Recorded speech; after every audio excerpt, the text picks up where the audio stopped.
ke-7. Teman-teman siap melanjutkan petualangan dalam kerajaan Allah? Yuk bersama Kayla, kita saksikan keajaiban anugerah Allah atas orang berdosa. Shalom anak-anak, kita bertemu kembali untuk renungan hari ini dengan judul Anugerah Allah atas manusia berdosa. Mari kita berdoa terlebih dahulu. Bapa dalam surga, terima kasih untuk anugerah keselamatan yang sudah Tuhan berikan dalam hidup kami. Kiranya kami pun boleh meresponinya dengan hidup setia kepada Tuhan. Tolong pimpinlah Roh Kudus renungan hari ini. Dalam nama Tuhan Yesus kami berdoa. Amin. Anak-anak sekalian, waktu Adam dan Hawa belum jatuh dalam dosa, ketika mendengar derap langkah kaki Tuhan, mereka biasanya begitu senang, begitu bahagia. Karena mereka ingin berjumpa, ingin bercakap-cakap, ngobrol bersama dengan Tuhan. Tetapi bagaimana setelah Adam dan Hawa jatuh dalam dosa?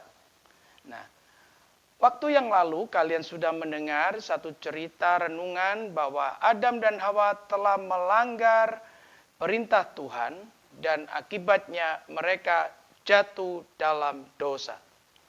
Hari ini kita melihat bagaimana Tuhan yang saat itu mengetahui bahwa Adam jatuh dalam dosa. Demikian juga Hawa jatuh dalam dosa. Allah tidak berdiam diri, tetapi Allah datang mencari Adam dan Hawa yang sudah jatuh dalam dosa. Alkitab memberitahukan pada kita ketika Allah berjalan dalam taman itu dan terdengarlah bunyi derap langkahnya, Adam dan Hawa menjadi takut. Dan apa yang mereka lakukan? Adam dan Hawa cepat-cepat bersembunyi di balik pohon-pohonan. Apakah Allah tidak tahu jikalau Adam bersembunyi? Tentunya Allah tahu. Tetapi Allah tetap memanggil nama mereka dan berkata, "Di manakah engkau?" Mengapa Allah mendatangi dan bertanya demikian? Karena Allah masih mengasihi mereka. Seharusnya kalau Allah tidak mengasihi mereka, Allah bisa saja buang Adam dan Hawa. Dan Allah menciptakan manusia yang baru. Tidak demikian dengan Allah yang penuh dengan kasih. Allah mencari Adam dan Hawa untuk menyelesaikan urusan dosa yang ada di dalam diri Adam dan Hawa. Maka Adam dan Hawa ditanya, "Di manakah engkau?" Adam dan Hawa tidak berani menjumpainya. Karena tidak mungkin Adam dan Hawa yang sudah ada dosa di dalam dirinya berani menjumpai dengan Allah. Secara prinsip, Alkitab mencatat seperti yang ditulis dalam Roma pasal 3 ayat 11, bahwa ketika orang sudah jatuh dalam dosa, tidak mungkin mencari Allah. Itu terjadi dalam diri Adam dan Hawa. Itu sebabnya Adam dan Hawa menjadi ketakutan. Tetapi Allah yang penuh dengan kasih mencari mereka berdua untuk diselesaikan dosa yang ada di dalam dirinya. Dan bahkan untuk mengalahkan dosa yang ada di dalam diri Adam dan Hawa. Anak-anak sekalian, demikian juga dengan kita.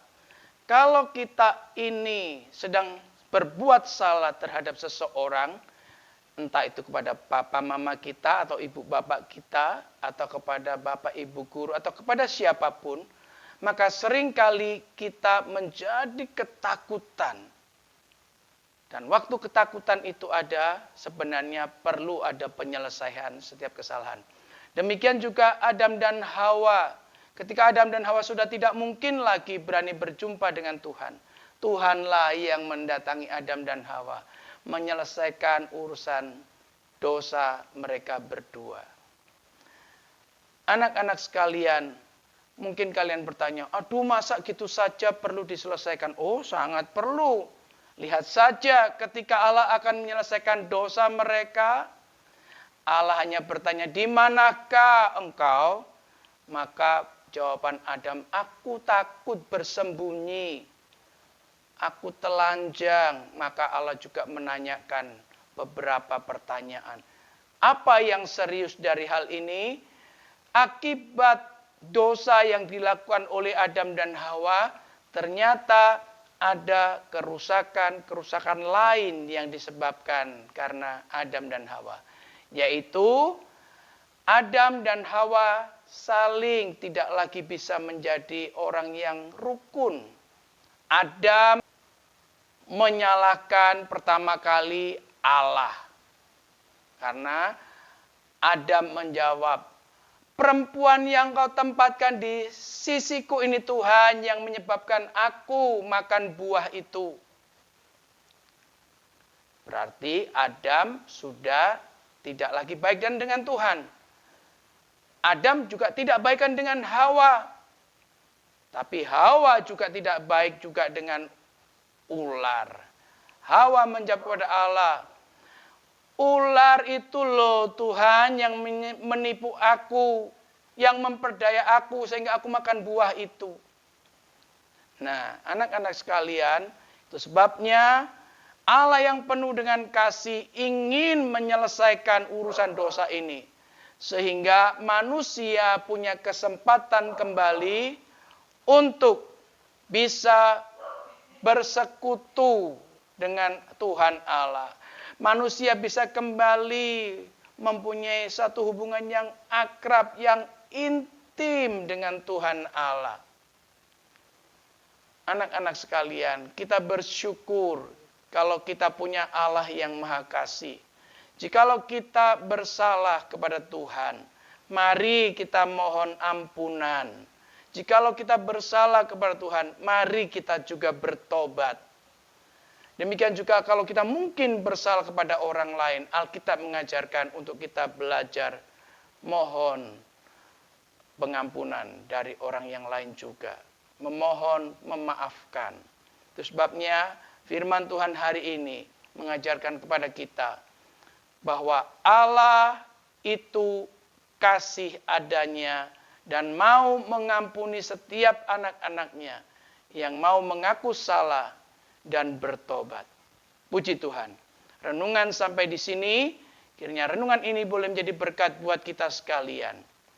Mari kita sama-sama tundukkan kepala, kita berdoa. Bapa dalam sorga, kami berterima kasih. Tuhan telah menolong kami untuk mengajarkan ketika kami bersalah kepada Tuhan. Kami mohon pengampunan daripada Tuhan dan kami mau hidup bertobat. Dalam nama Tuhan Yesus kami berdoa. Amin. Bersyukur ya, Allah mau memberikan anugerahnya supaya kita bisa bertobat dan menerima pengampunan dosa. Supaya lebih jelas, besok baca dahulu Kejadian 3 ayat 15 ya.